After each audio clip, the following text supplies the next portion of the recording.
I'm Tony Ruiz of Gold Derby here with Anthony Carrigan, who just closed out 4 seasons as NoHo Hank on Barry. And I've been kind of starting the same with in talking to Stephen and talking to Henry, is starting at the very end. The last image of Hank is him, clutching that the Cristobal's hand, the gold statue hand. And I'm curious, is in those moments, in that moment, what do you think is going through his mind as he's dying? Well, I think, that was something that Bill and I had talked about in terms of just, Hank's trajectory and essentially that final moment, and why it was important for Hank to have that specific kind of outcome in comparison to all the other characters. And one of the interesting things is that, the outcome really matches their decisions in terms of whether or not they could be honest with themselves, right? If they were able to make a decision based on, if they could be honest and upfront with who they really were and with the reality of their choices, then their kind of fate was kind of tied to that decision. So I think with Hank, the fact that he was not able to be honest about the fact that he was responsible for the death of his love comes crashing down in like a really intense way. And I think that's ultimately what you see is Hank sees the reality of the choices that he's made. And so it's a pretty brutal brutal way to go out. But But a just one, but why is it that he can't accept it? Does he just have a block over why everything goes down the way it does? I think so. I think that, when it comes to denial, it's, it's this kind of process where you have to keep it up. You have to keep that kind of belief about what you want to be true. You have to keep that up, or else it all comes crumbling down. That house of cards that you built, it all just tumbles. And I think the stakes and the vulnerability for Hank are just way too high.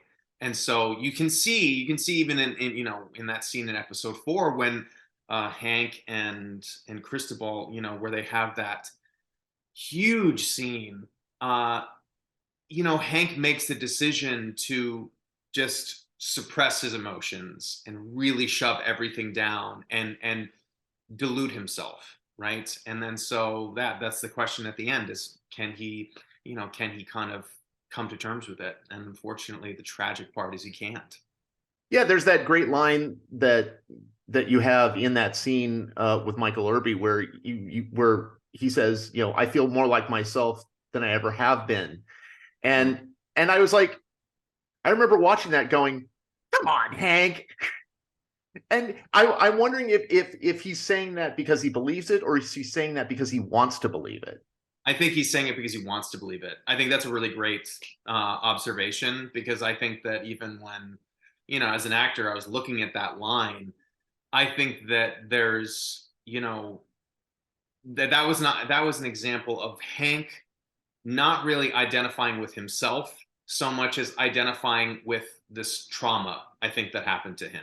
And I think that was kind of where, where Hank took a departure from who he once was into this character that almost Barry created, right? That this kind of traumatic thing, this traumatic response that Barry has on everyone, then became very much a reality for him. And then from that point on, there was kind of no turning back.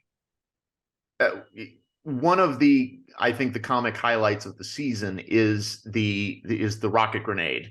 The grenade, and I'm just curious, as with a lot of things, because we've seen these types of shots from Bill, these long shots that take place seemingly over one take.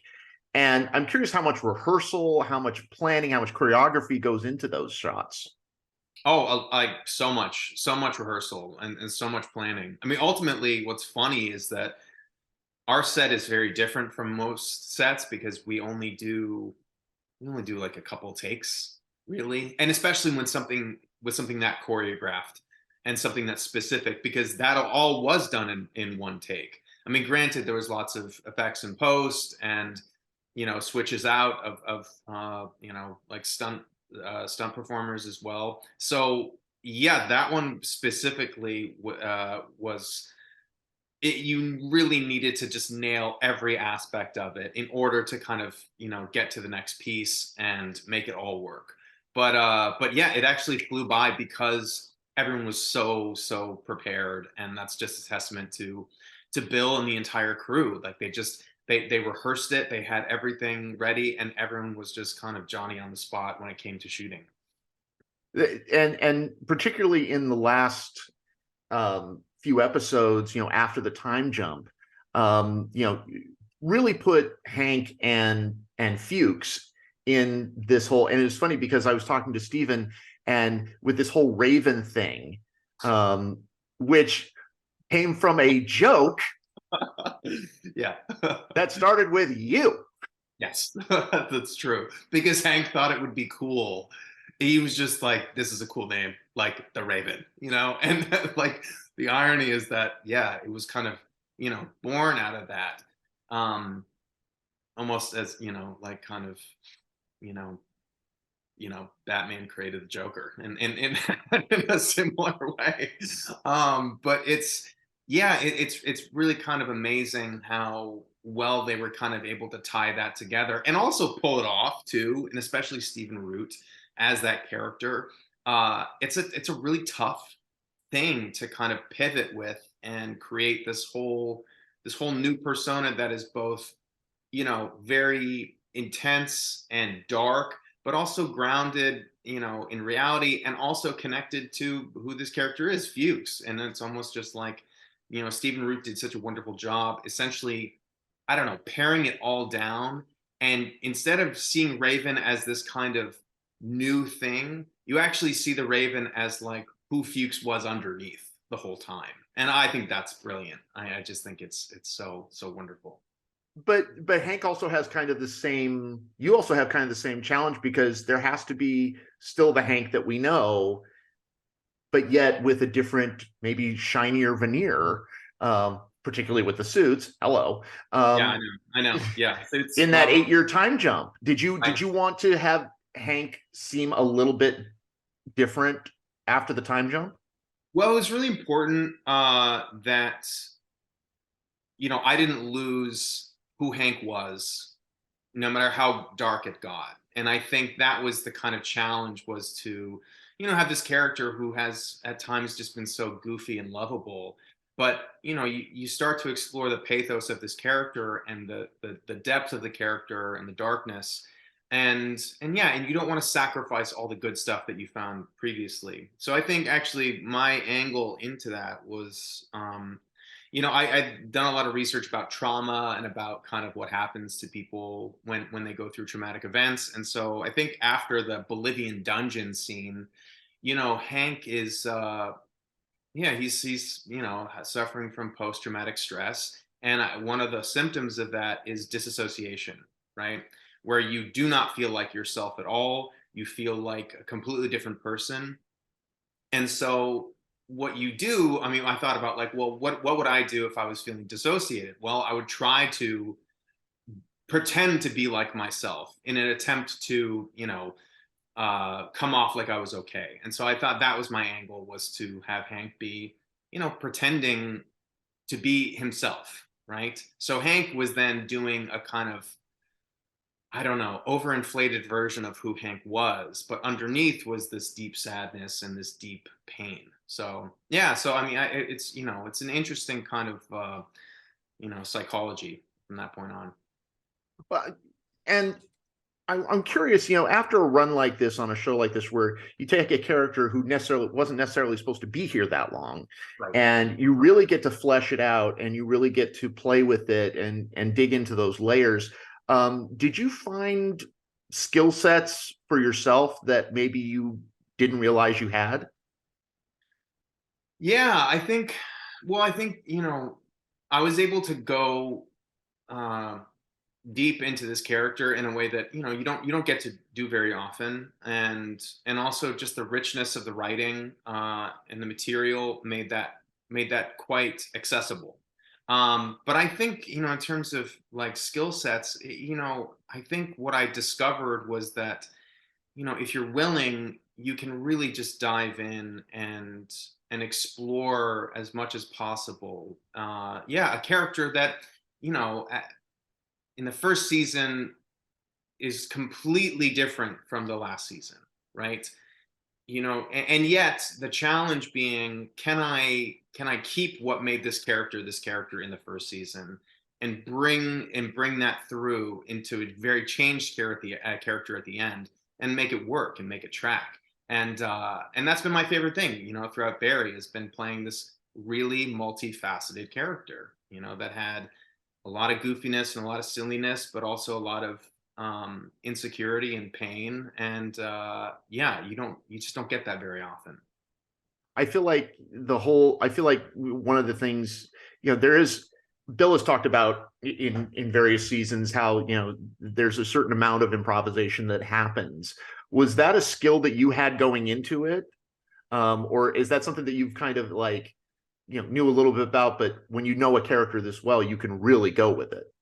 I'd never done kind of sketch improv, or that kind of form of it. I think I would be terrified if I were like ever invited up on stage at UCB. They'll be like, "Oh It's my like my God, nightmare. like come on!" Yeah, same here, because I've never done it before. I know there's all these rules to it, and I mean, I actually do love improvising, and I love kind of letting my mind explore and problem solve. And I mean, I did that a lot on Gotham too, where I was able to just let this character flow and have fun, and they just kind of they just let me go and just say, they're like, yeah, say whatever you want. And so I did. And it's fun because, ultimately, whether you're voicing it or not, you want your character to be thinking all the time. You want your character to constantly be reacting to things and having these internal thoughts. And if you're not having that, if you're just waiting to say your next line, well, it's gonna be stale and it's gonna be wooden, and there's gonna be no life to it. So yeah, it's the challenge is always having that kind of inner commentary that that pops out every now and again. Like with the heads on the desk.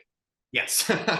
Yeah, that scene was particularly challenging just because there was so much business to do, and timing it out in terms of lines. I mean, as a technical exercise, it was really tough. But I'm happy with how it turned out, and I thought that it was just great. The fact that Hank is still like lusting after the guy, the one guy, it's like even headless.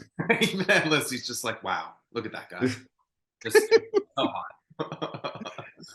Does So looking back on on this, how it's almost kind of trite to ask this question, but how have you changed as a result of this show?